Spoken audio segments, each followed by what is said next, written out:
Então, gente, hoje a aula vai ser sobre uma das operações algébricas com radicais. A primeira operação que nós vamos ver é a adição algébrica.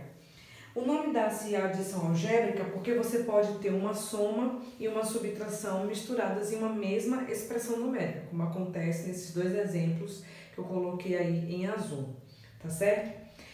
E aí eu vou mostrar para vocês os três principais casos onde acontece uma adição algébrica com radicais. O primeiro caso é quando nós temos raízes que são exatamente iguais, ou seja, tem os índices e os radicandos exatamente iguais. E além disso, as raízes não conseguem ser simplificadas, ou seja, não conseguem se transformar em mais nenhuma, elas ficam presas ali. Por exemplo, 20 raiz de 10, menos 3 raiz de 10, mais 10 raiz de 10. Observe que o 20, o 3 e o 10 lá estão todos multiplicados por uma raiz, que é justamente a raiz quadrada de 10. Então, como é que a gente resolve uma conta como essa? Eu sempre digo que você pode pensar que essa raiz aí, essa raiz quadrada de 10 no caso, ela vai funcionar como se fosse uma incógnita. Como assim? Vamos dizer que você pegasse e chamasse a sua raiz de 10 de x. Se eu faço isso, se eu chamo a raiz quadrada de 10 de x, concorda que minha expressão ficaria assim? 20x menos 3x mais 10x. E fazendo isso, você sabe resolver, né? É só retomar a memória lá para o 7º ano, quando a gente aprende a equação do primeiro grau, onde a gente começa a conhecer as incógnitas. E como é que a gente faz o cálculo quando tem incógnita? A gente repete essa incógnita e faz a continha dos números. 20 menos 3 mais 10. Certo? Então, fazendo assim, a gente encontraria como resposta 27x. Observe o seguinte, você vai fazer a mesma coisa para a raiz de 10. É como se naquela conta, ao invés de eu ter o x, eu mantivesse o meu símbolo da raiz de 10. Então, ó, aqui no lugar do x, eu vou colocar raiz quadrada de 10. Então, a minha resposta vai ser quanto? 27 raiz de 10. Certo? Se você ainda não entendeu, vamos tentar ver aqui pelo segundo exemplo. No segundo exemplo, eu tenho aí em comum a todos eles a raiz cúbica de 2. Eu não consigo simplificar essa raiz e se a gente observar todas as minhas parcelas, né, todos os meus números aí estão com a raiz cúbica de 2. As raízes são iguais. Então, o que é que vai acontecer? Primeiro passo aqui, ó, eu tenho a minha raiz de 2. Que ela vai ser a minha raiz cúbica de 2, que ela vai ser minha resposta no final. E aí, eu vou fazer que conta? Eu vou fazer 5 mais... Quando não tem número nenhum, lembra aí do x? Se o x está sozinho, significa que tem o número 1 na frente, né? Então, aqui você vai ter 5 mais 1, menos 10, menos 2. Certo? Vou ter essa continha aí. 5 mais 1, 6. 6 menos 10 dá menos 4. Menos 4 menos 2 vai dar menos 6. Então, aqui eu vou ter menos 6 raiz cúbica de 2. Certo? Deixa eu botar o 3 mais aqui para não ficar parecendo potência. Então, só recapitulando, quando você tem esse primeiro caso, onde as raízes são todas iguais, basta você repetir a raiz e somar ou subtrair que está fora. E aí, todas as vezes que não aparece um número do lado de fora, é o nosso número 1. O caso 2, ele já é um pouquinho diferente, porque se a gente observar ali, as raízes não são iguais, elas até têm índices iguais, porém os radicandos são completamente distintos. Nesses casos, são aqueles casos que a gente chama de raiz óbvia. Por que raiz óbvia? Porque são raízes onde o aluno geralmente já sabe o resultado de cor, tá? Ele já tem os valores na memória lá reservada, ele não precisa fazer fatoração e nem precisa aplicar qualquer tipo de propriedade, tá certo? Então, olha só, no primeiro exemplo, você provavelmente conhece a raiz quadrada de 25, de 16 e de 49. Então, é só você substituir os valores dessas raízes, não esquecendo, claro, dos sinais que estão ali. Então, olha só, a gente tem raiz quadrada de 25, que é 5, menos raiz quadrada de 16, que é 4, mais a raiz quadrada de 49, que é 7. Agora, continha, 5 menos 4, 1, 1 mais 7, 8. Bem simples essa, né? O segundo exemplo, bastante simples também. Raiz de 64 vai ser 8. E a raiz de 36 vai ser 6. Se você não souber de cor essas raízes, não tem problema. O terceiro caso vai mostrar para você como calcular quando você não sabe essa raiz de cor. A última ali, eu coloquei raízes cúbicas. Aí alguém pode dizer assim, mas eu não sei a raiz cúbica de 8 de cor.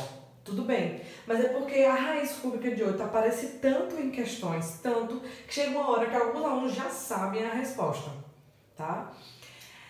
A raiz cúbica de 8 é 2. A raiz cúbica de 27 é 3. E a raiz cúbica de 125 é 5. Novamente, se você não souber, o terceiro caso vai aparecer para você, tá? Então, 2 mais 3, 5. 5 com mais 5, 10. Tranquilinho, né? Então, o primeiro caso e o segundo caso, eles são bem simples, né? O primeiro caso, você volta um pouquinho no vídeo para poder ver como é que eu fiz. E o segundo caso, é só você resolver raiz por raiz separadamente, tá ok? O terceiro caso, ele é aquele que dá um pouquinho mais de trabalho, porque você precisa fatorar os números. Até porque a probabilidade de você não saber o valor já de cor dessas raízes é muito grande, tá? Então, nesses dois exemplos que eu fiz aí, a gente vai fatorar os números, tá certo? Novamente, eu peço que você pause o vídeo, fatore esses números, observe eles de forma bem distinta para depois a gente colocar dentro da expressão numérica.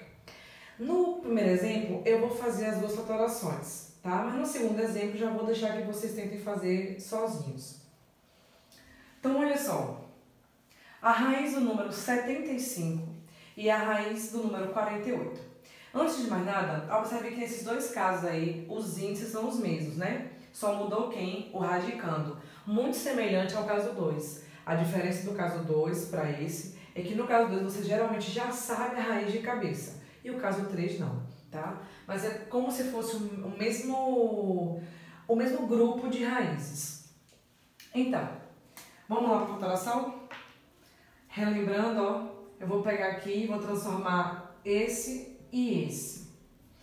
Então, 75 fatorando dá por 3. Depois por 5, 1. Certo? O outro aqui, 48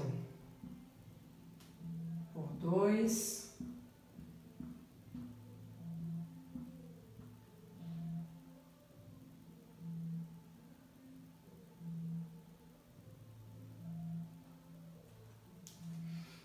Pronto. Aí, quando a gente fatora, nós fazemos o que depois? Lembre-se que o ideal é que você faça as raízes separadas, tá? Ou você faz de uma vez as duas fatorações, ou primeiro você transforma uma e depois transforma outra, tá certo? Como achar melhor. Então, olha só, eu estou fazendo o mesmo esquema que eu fiz naquelas primeiras aulas sobre raiz enésima, sobre como encontrar uma raiz quadrada, como encontrar uma raiz cúbica. Então, primeiro eu faço a minha fatoração, depois eu faço o quê? Eu olho para o meu índice, né? O meu índice é 2. Se o meu índice é 2, eu tenho que separar em duplas. No primeiro número ali, 75, eu só consigo uma dupla, que é essa, ó, base 5. Já o meu 3, ele fica isolado. Ele fica sem par. E aí, como ele fica sem par, ele vai ficar preso dentro dessa raiz, né? Vai ficar preso dentro dessa raiz. Ou seja, eu vou ter como a minha transformação, a minha raiz de 75 vai ser, vou pegar aqui outra cor, essa raiz aqui vai se transformar em 5 raiz quadrada de 3. Certo? Lembrando que quem faz o par, né, sai da raiz. Quem não faz, fica preso. O sinal de mais está aqui embaixo. E esse aqui, o 48. Vamos lá. O 48, eu tenho essa dupla de cá e essa dupla de cá. Certo? E o meu 3, ó, sobrou.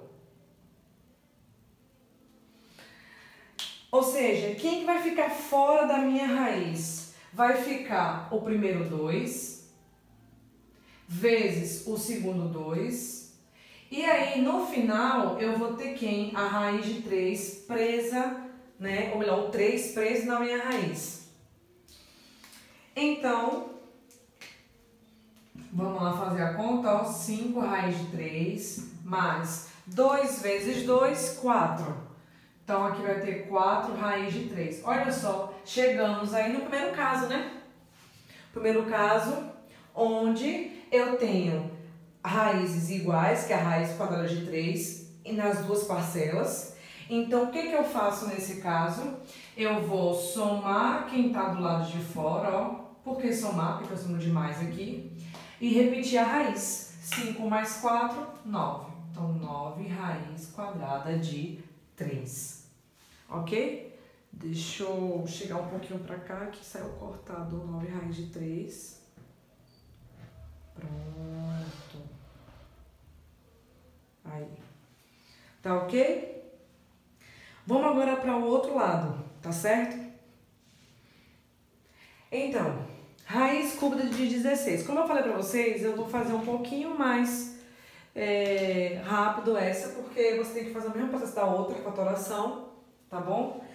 Então, quando eu faço ali a raiz cúbica de 16, você provavelmente encontrou o seguinte. Você encontrou aí o 2 raiz cúbica de 2. Provavelmente foi isso que você encontrou, certo? Jogar o 2 pra cá. 54, raiz cúbica de 54. Quando você fez a sua calculação e separou em trios, por que em trios? Ou o índice lá 3, né? Você provavelmente vai encontrar 3 raiz cúbica de 2. Menos 250, raiz cúbica de 250. Você vai encontrar aqui os 5 raiz cúbica de 2. Ó, de novo, eu volto ao meu primeiro caso, onde eu tenho as mesmas raízes, né, multiplicadas pelos números. Então, eu vou ter aqui 2 mais 3 menos 5. E a minha raiz cúbica de 3, ó, fica aqui, permanece do jeitinho que eu anotava. 2 mais 3 dá 5. 5 menos 5 dá 0, né? Teoricamente, eu teria isso aqui. Mas, como eu sei que essa escrita também significa uma multiplicação, ou seja, eu posso escrever desse jeito, 0 vezes qualquer coisa é 0, certo? Caso não tenha ficado alguma coisa clara, volta o vídeo, manda sua dúvida, o mesmo esquema de todas as videoaulas, tá certo? Um abraço e até a próxima!